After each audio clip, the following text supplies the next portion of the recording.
వాక్యంలో చక్కటి మాట తెలియజేస్తా ఉంది. యవ్వనుడా నీ యవ్వన కాలమందు సంతోషపడుము, యవ్వనుడా నీ యవ్వన కాలమందు సంతోషపడుము, యవ్వన కాలమందు నీ సంతృష్టిగా ఉండనివ్వు, నీ యవ్వన కాలమందు నీ హృదయమును సంతృష్టిగా ఉండనివ్వు, నీ కోరిక చొప్పునను నీ దృష్టి యొక్క ఇష్టము చొప్పునను ప్రవర్తించుము. అయితే వీటన్నిటిని బట్టి దేవుడు నిన్ను తీర్పులోనికి తెచ్చునని జ్ఞాపకం ఉంచుకొనుము. అయితే వీటన్నిటిని బట్టి దేవుడు నిన్ను తీర్పులోనికి తెస్తాడని జ్ఞాపకము తెచ్చుకోమను. హల్లెలూయా. ఇక్కడ చూడండి, యవనస్తుని కొరకు మాట్లాడుతా ఉన్నారు. ప్రియులారా, దేవుని బిడ్డలారా, ఈ సమాజంలో మనం యవనస్తులను చూస్తా ఉన్నాం. ఒకవేళ దేవుని గురించి మాట్లాడినా వినేవారుగా లేరు. అదేవిధంగా తల్లిదండ్రులను కూడా ప్రేమించే వ్యక్తులుగా లేరు, కుటుంబానికి సమాధానం కలిగిన వ్యక్తులుగా లేరు. గనక ప్రభుని అంగీకరించిన నీవు, ఈ స్థలంలో ఉంటున్న నీవు జ్ఞాపకం చేసుకోవాల్సింది ఏంటంటే, ప్రియులారా, నీవు మారాలి. నీ తల్లిదండ్రులని సన్మానించే విధంగా, అలాగే ఇతరులతో మంచి విధంగా, మంచి ప్రేమను చూపించే విధంగా, మాట్లాడే విధంగా నీవు ముందు మారినట్లయితే అప్పుడే దేవుని యొక్క ఆశీర్వాదాలు నీవు పొందుకుంటావు. ఇక్కడ చూడండి ప్రియులారా, యవనస్తుడా అంటాడు. చక్కటి మాట, యవనస్తుడా నీ యవన ముందు ఏం చేయాలంట?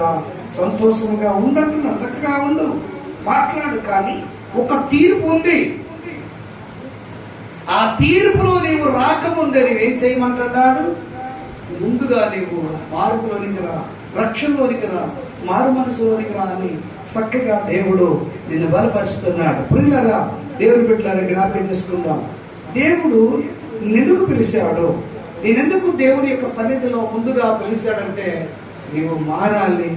మారి ఏం చేయాలి? ఇతరుని కూడా రక్షణ మార్గంలోనికి తీసుకురావాలి, మంచి మార్గంలోనికి తీసుకురావాలి.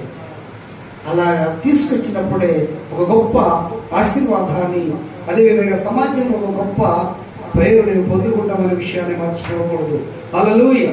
అదేవిధంగా మొదటి తీమోతి చూడండి, మొదటి తీమోతి 6వ అధ్యాయంలో కూడా చక్కటి మాట, 6వ అధ్యాయము 10వ వచనంలో కూడా ఒక మంచి మాట రాయబడిందండి. ఇక్కడ చూడండి.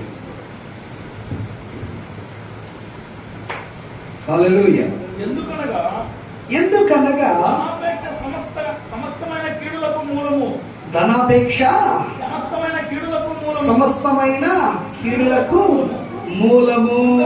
ఆశించి విశ్వాసం నుండి తొలగిపోయి నానా బాధలతో తమను తామే పడుచుకుని. హల్లెలూయా. ఏమయ్యారట వాళ్ళు? తమను తామే పొడుచుకుంటున్నారు. దేవుని స్తోత్రం. ఏమయ్యారు? దేని కొరకు? వీళ్ళు దేని కొరకు అలా తయారయ్యా అని మనం ఆలోచన చేస్తే, ప్రియులారా, ఇక్కడ వీళ్ళు ఏమయ్యారు అంటే దేవుని యొక్క ఆశీర్వాదాన్ని వాళ్ళు పోగొట్టుకున్నారు. 6వ అధ్యాయంలో 10వ వచనంలో చక్కటి మాట ఇక్కడ తెలియదు. ఎందుకనగా ధనాపేక్ష సమస్తమైన కీడులకు మూలము. కొందరు దానిని ఆశించి విశ్వాసం నుండి తొలగిపోయి ఉన్నారు. అలాగే నిజంగా ధనం కొరకు చాలా మంది విశ్వాసం నుండి తొలగిపోయేవారు ఉన్నారు. ధనం కొరకు పరిగెడుతున్నారు. కొద్దిగా డబ్బు కలిగి ఉంటే చాలు వాళ్ళు దేవుని పట్టించుకోవట్లా, దేవుని విడిచిపెట్టేసుకుంటున్నారు. లేదా దేవుడు ఒకవేళ దీవిస్తే అని చేస్తున్నాడంటే దేవుని విడిచిపెడతా ఉన్నాడు. ఆ విధంగా ఉండవద్దనే విషయాన్ని దేవుని యొక్క వాక్యంలో తెలియపరుస్తుంది. ప్రియులారా, దేవుని బిడ్డలారా, జ్ఞాపకం చేసుకుందాం. యేసుక్రీస్తు ప్రభువు వారు నీ కొరకు మాత్రమే ఆయన శిలువను మోసాడు. కేవలం నీ కొరకే, నీ పాప భారాన్ని మోయటానికి, నీ శాపాన్ని మోయటానికి వచ్చిన దేవుని కొరకు నీవేం కలిగి ఉన్నావో తెలుసా? ఇక్కడ చూసినట్లయితే దేవుడు అలా కలిగి ఉండవచ్చు. ఒకవేళ ధనం సంపాదించడంలో తప్పు లేదు, కానీ అది ఏ విధంగా దాన్ని మనం సమకూర్చాలి? అన్యాయంగా కాకుండా నిజంగా దాన్ని సంపాదించడానికి ప్రయత్నం చేయాలి, కష్టపడాలి. సంపాదించినయే అది దేవుడు రాజరిచ్చారు. చాలా మంది ధనవంతులు ఉన్నారు, లేకపోలేదు.